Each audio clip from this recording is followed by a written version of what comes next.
Hi everybody, this is Aradia 813 with Divine Prophetic Wisdom, and I'm sitting out here in nature today just connecting with Source and myself. And for a long time I've been feeling the push from Divine to start a YouTube page, and the name I got was Divine Prophetic Wisdom.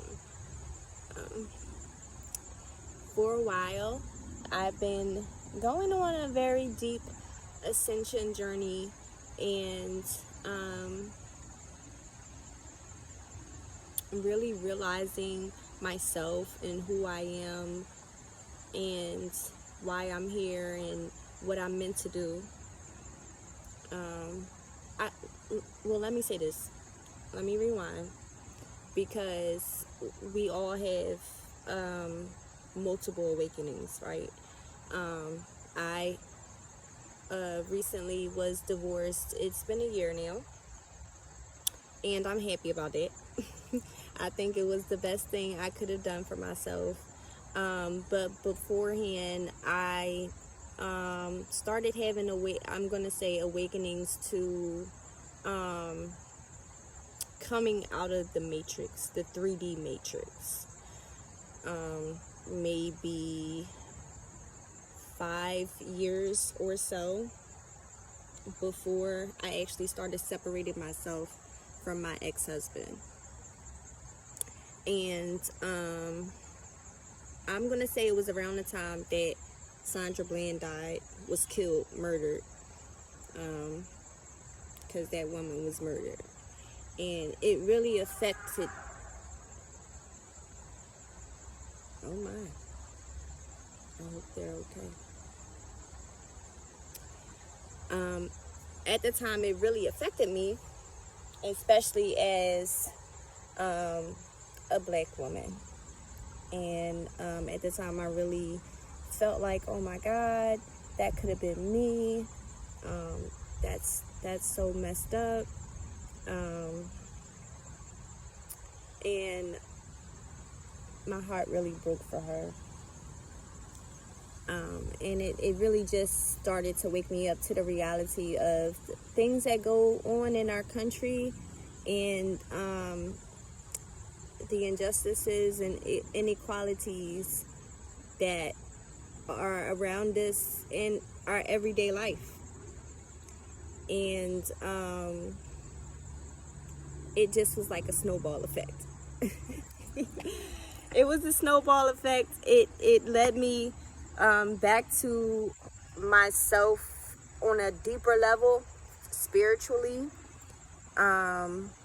It led me back to, I'm sorry y'all, it's like gnats and stuff out here.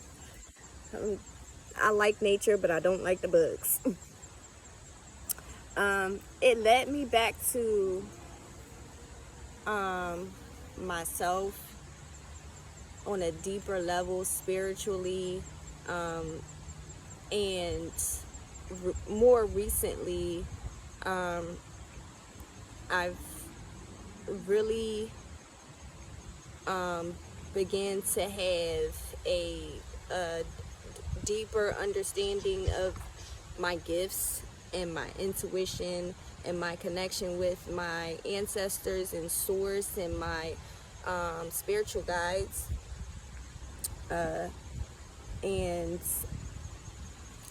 I have to say, it was sparked by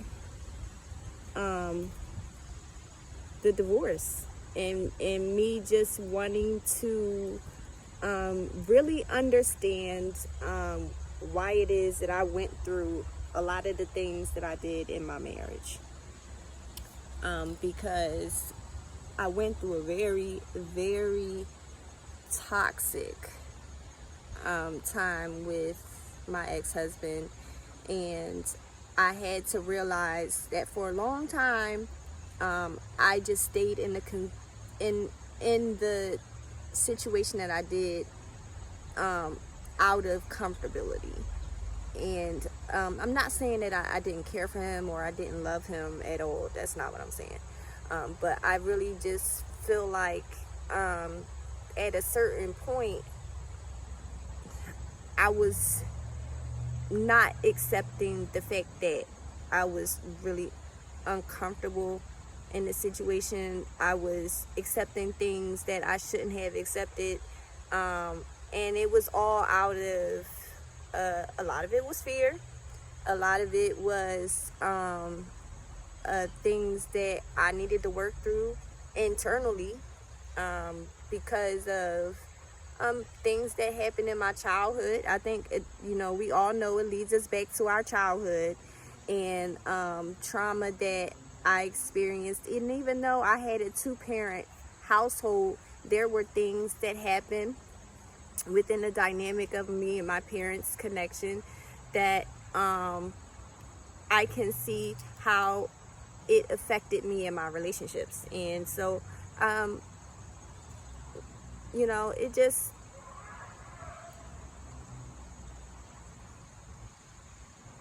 somebody is going through something. Did y'all hear that?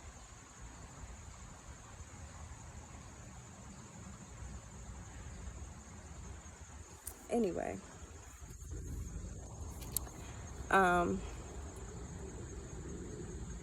it led me back to self.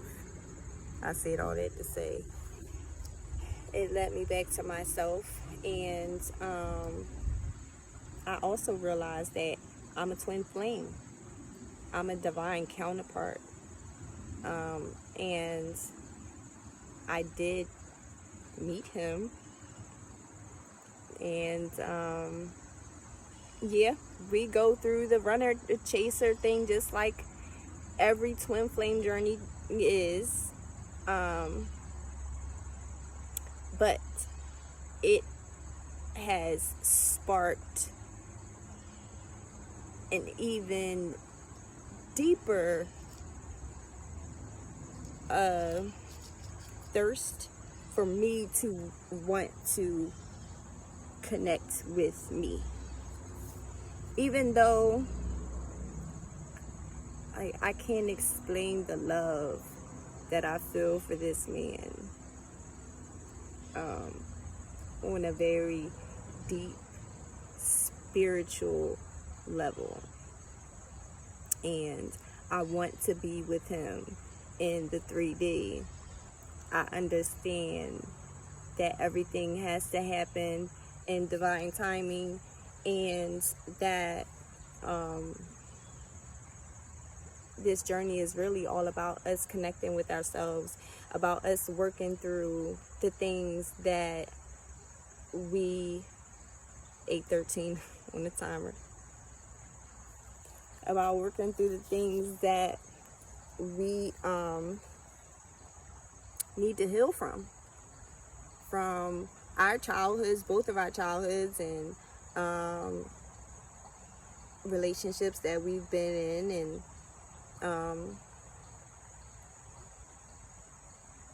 I understand that the separation that we go through are periods where we are forced to look at ourselves. And a lot of times when I'm like, oh my God, why won't he commit to me? Why won't he, I just want to be with him and he's running from me. And I have to say, well, how am I not committing to myself? How am I running from myself? How am I not giving myself love? How am I not giving myself attention? And I have to also say that it's sparked me coming into my gifts and my intuition, me having a deeper connection with source and with my ancestors, right? Because it's weird that that connection that you have with your twin, and I can't explain it. I can just see the things he goes through and the things that goes on around him. And it's kind of cool. It's like, and it's not just that. It's, you know, I see all kinds of signs and synchronicities from the universe that show me that I'm going in the right direction. For example, the other day I got a call from my uncle, and it was like a random phone call. He just called me, hey, how you doing? I just wanted to call and see what's up. And usually, before I started going through this process, I had to say that I didn't usually want to talk to this uncle, because I mean, it was nothing bad, but he just talks a lot. Like a lot. And anybody that knows me personally knows that I don't talk a lot. Like this video thing is not me. And I'm really right now following the will of the divine, following the will of what source wants for my life, because I'm not a public person. I'm not a public speaker. I don't know. I just always have been very shy and timid. I've always, you know, been not in the background, because, you know, I do socialize, but I just am not, you know, I'm not a public, I don't put myself out there that much.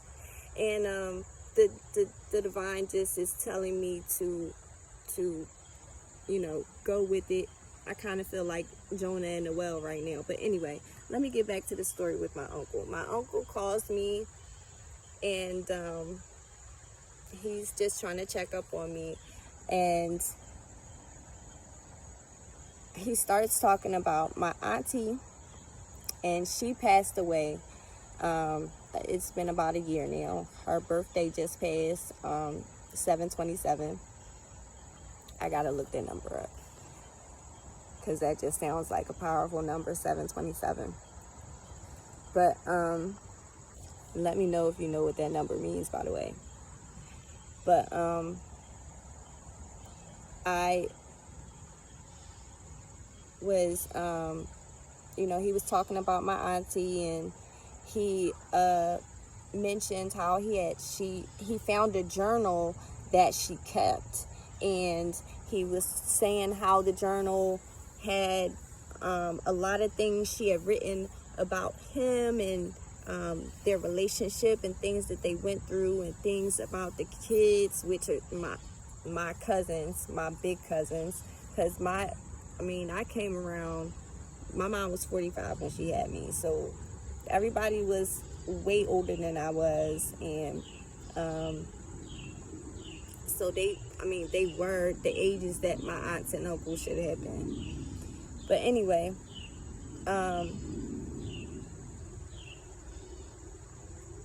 he was telling me about this journal, and he sounded like he was, you know, kind of down, and it felt like he had taken it, like she was keeping things from him, you know, like kind of like it was something malicious. And I had to be like, well, wait a minute, let's really examine this, because we know what kind of woman she was, right? We know that she was very loving and caring and kind and compassionate, and that she wasn't a sneaky and malicious kind of person.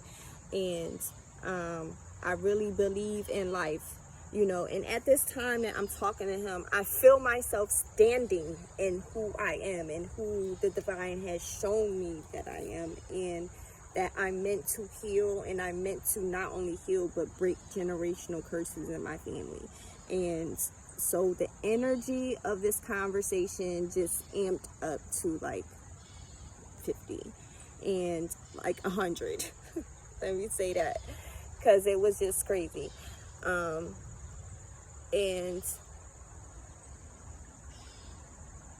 I'm like, I know in life that, you know, people go through things. sometimes you go through situations and you're not too sure which way to go or what to do, and your thoughts are crowding your mind. And I, for one, am a person that keeps a journal. Hold on, let me show you.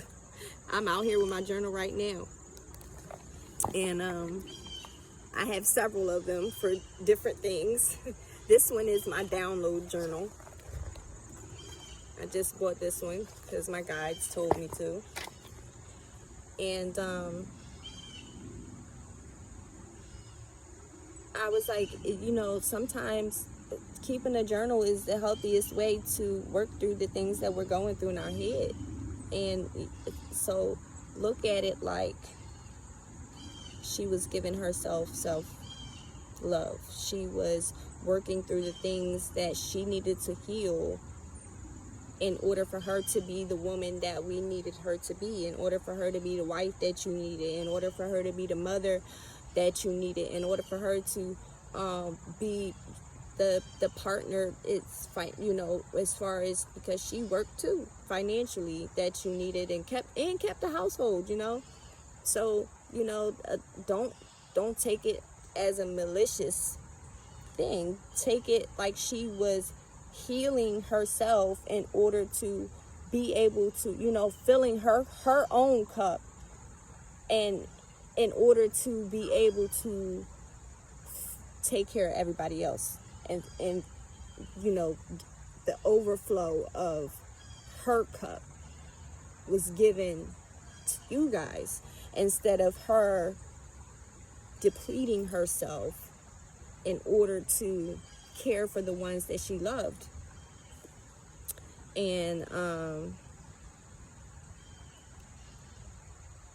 it really helped him shift his perspective. And I felt like I was able to help my uncle heal. All right, I'm not gonna cry.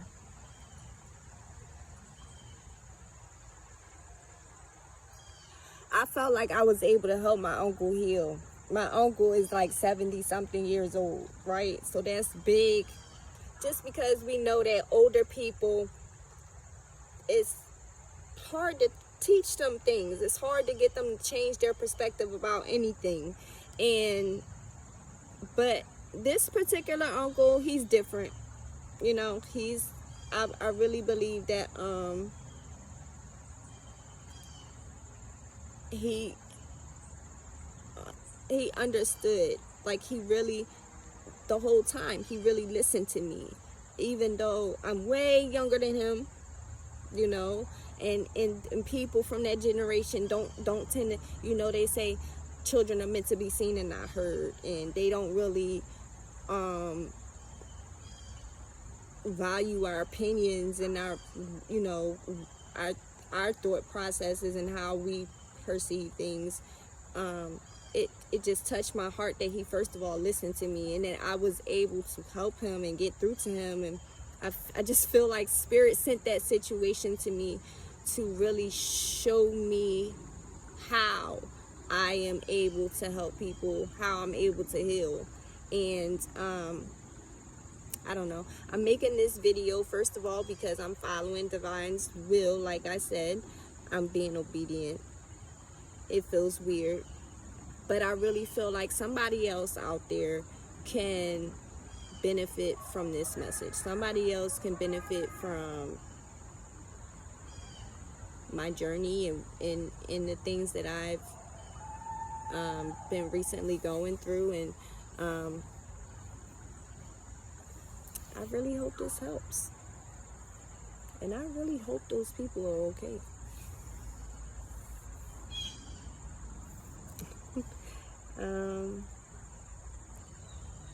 Peace and blessings, and I hope that y'all have a great day.